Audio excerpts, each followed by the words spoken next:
तो यार दोस्तों, भारत के पास जो अग्नि 5 मिसाइल है, हम उसे कुछ इस तरह से डिस्क्राइब कर सकते हैं कि वो भारत की 50% ताकत को होल्ड करती है। यानी भारत के पास जितनी ताकत है उसमें से 50% ताकत तो अकेले इस मिसाइल के बूते है। ये मिसाइल भारत के लिए स्ट्रैटेजिकली किसी वरदान से कम बिल्कुल भी नहीं है, क्योंकि ये हमारे सबसे बड़े दुश्मन यानी चाइना को अपनी जद में पूरी तरह से घेर लेती है। कहीं से भी आप इसे भारत से लॉन्च कीजिए, ये चाइना के एक एक हिस्से को जाकर हिट कर सकती है।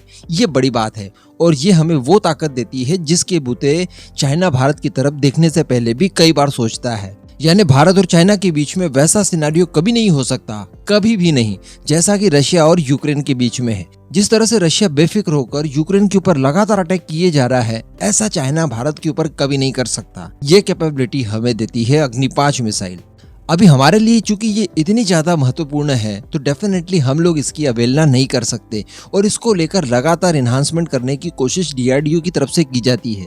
रिसेंटली जो इसका टेस्ट किया गया था, उस दौरान मैंने आपको बताया था कि इसको टेस्ट करने का एक कारण तो ये था कि बस रूटीन ट्रेनिंग थी, इसे टेस्ट कर दिया गया, नाइट ट्रायल ले लिए गए। रात में चूंकि इसे टेस्ट किया गया तो इसको नाइट ट्रायल कहा गया। यह हमारी स्ट्रेटेजिक फोर्स कमांड के द्वारा ही बताया जा रहा था कि ट्रायल लिया गया है ताकि सारी चीजें नॉर्मल लगे। लेकिन उस रिपोर्ट में मैंने आपको एक बात जरूर बताई थी और वो ये थी कि इसमें कुछ नई टेक्नोलॉजीज को वैलिडेट किया गया है और साथ ही इसका वेट जो था वो लाइटर किया गया है पहले वाले की तुलना में। यानी पहले अगर ये 5 किलो की थी तो इसका वेट रिड्यूस कर दिया गया है 20% तक। पहले केवल बताया जा रहा था कि वेट कम किया गया है, लेकिन अभी इसके ऊपर खुलासा नया ये हो रहा है कि इसका वेट 20% तक कम कर दिया गया है। अभी 20% कम कर दिया गया है, तो ये हमने लास्ट वीडियो में भी डिस्कशन किया था कि इसके 2 एडवांटेजेस हो सकते हैं। एक तो आप पेलोड की कैपेसिटी बढ़ा सकते हैं। अगर मान लीजिए 2 किलो परमाणु वॉरेड ये ले जा रही है, तो अभी वेट कम हो जाने की वजह से शायद 2.5 किलो आप डाल दें तो वो भी ले जाने में सक्षम होगी, रेंज आपको उतनी ही देगी। लेकिन अगर आप चाहते हैं कि न्यूक्लियर वॉरेड तो उतना ही रहने दिया जाए लेकिन इसकी रेंज बढ़ा दी जाए, तो वो भी संभव है। लेकिन अब उसको लेकर भी नए डेटा निकल कर आए हैं। जी हाँ, और एक्सपर्ट्स यहाँ तक बता रहे हैं कि ये अग्नि 5 मिसाइल तो थी ही नहीं, ये उससे भी एक स्टेप आगे वाली मिसाइल थी। तो चलिए आगे उसको लेकर ही बात करते हैं। आप वीडियो को एकदम एंड तक देखते हुए चैनल को सब्सक्राइब जरूर कर दीजिएगा।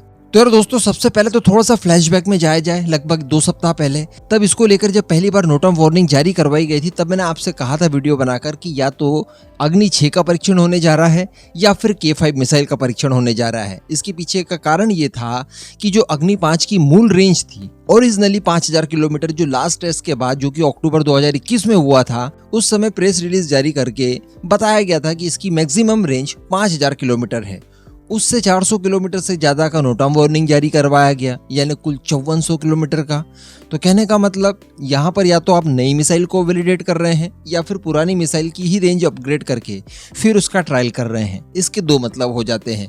अभी जब से ये टेस्ट हुआ है तब से लेकर अभी तक गवर्नमेंट की तरफ से, डीआरडीओ की तरफ से या किसी अन्य माध्यम से बिल्कुल ऑफिशियली ये नहीं कहा गया है कि ये जो मिसाइल टेस्ट की गई ये अग्नि 5 ही थी। कहीं ये मिसाइल अग्नि 6 तो नहीं हुई। हो सकता है कि अग्नि 5 के नाम की गदर मचाकर सीक्रेटली हमने अग्नि 6 का परीक्षण कर लिया हो। यहाँ पर इस बात की भी संभावनाएं हैं। या हो सकता है कि ये हमारी K5 मिसाइल हो, SLBM, जो कि सबमरीन से लॉन्च की जाती है, जिसको डेवलप पूरी तरह से कर लिया गया था, केवल टेस्ट बाकी थे। तो यहाँ पर हो सकता है कि उसका परीक्षण भी किया गया हो। अब इन सब चीजों को लेकर कुछ आधार आप जान लीजिए। तो जैसा मैंने आपको इस वीडियो की शुरुआत में बताया कि 20% तक इसका वेट रिड्यूस कर दिया गया है, क्योंकि इसे बिल्कुल अग्नि प्राइम की तरह बना दिया गया है। पहले स्टील का स्ट्रक्चर वगैरह होता था, लेकिन जब हमने देखा कि अग्नि 1 प्राइम जो कि एकदम नई मिसाइल थी, अग्नि 1 मिसाइल का अपग्रेडेड वेरिएंट था, रेंज भी ज्यादा दे रही थी, पेलोड भी ज्यादा ले जा रही थी, वो सब कुछ संभव हो पाया कंपोजिट मटेरियल की वजह से। कंपोजिट मटेरियल हथियारों को बनाने के लिए बिल्कुल नया कॉन्सेप्ट है, एकदम नई धातु टाइप है। ये काफी हल्का और काफी मजबूत होता है। इससे आपकी मिसाइल का वेट तो कम हो जाता है, बल्कि साथ ही साथ मिसाइल की जो सेल्फ लाइफ होती है वो भी कई गुना ज्यादा इंक्रीज हो जाती है। तो बताया जा रहा है कि अग्नि 5 में स्टील मटेरियल हटाकर कंपोजिट मटेरियल का इस्तेमाल किया गया, जिस वजह से इसका वेट 20% रिड्यूस हो गया। अभी 20% रिड्यूस होने का फायदा ये मिला कि इसकी रेंज सीधे सीधे 2000 किलोमीटर बढ़ गई, तो 8000 किलोमीटर इसकी ओरिजिनली रेंज हो गई। तो अगर चाइना जिस हिसाब से क्लेम करता था कि अग्नि 5 की रेंज जो है भारत कम बताता है, वो एक्चुअली 8000 किलोमीटर की है। तो अगर पहले ये ओरिजिनली 8000 किलोमीटर रेंज देती थी तो ये अब लगभग 10,000 से लेकर 10,500 या 11,000 किलोमीटर तक भी आपको रेंज दे सकती है। लेकिन चलिए हम लोग भारत की ही बात सही मान लेते हैं, 5,000 किलोमीटर पहले रेंज थी, तो अभी हर हाल में इसकी रेंज 60,000 किलोमीटर हो चुकी है। तो ये तो बहुत बड़ी बात हो गई।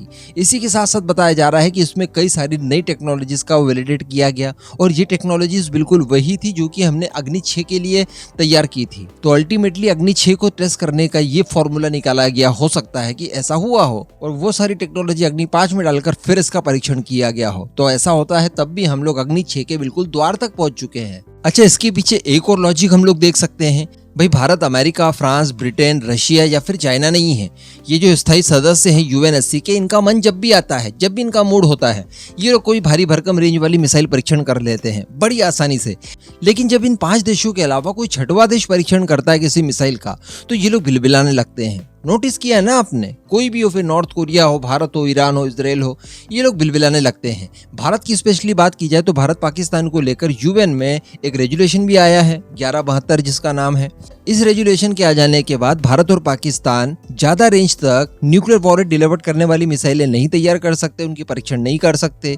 लेकिन इसके बावजूद ठीक 1 साल 2 महीने होते ही हम लोग फिर से अग्नि 5 का परीक्षण कर देते हैं, क्योंकि अक्टूबर 2021 में इसका परीक्षण किया गया था लास्ट वाला, उसके बाद अभी दिसंबर 2022 में किया गया।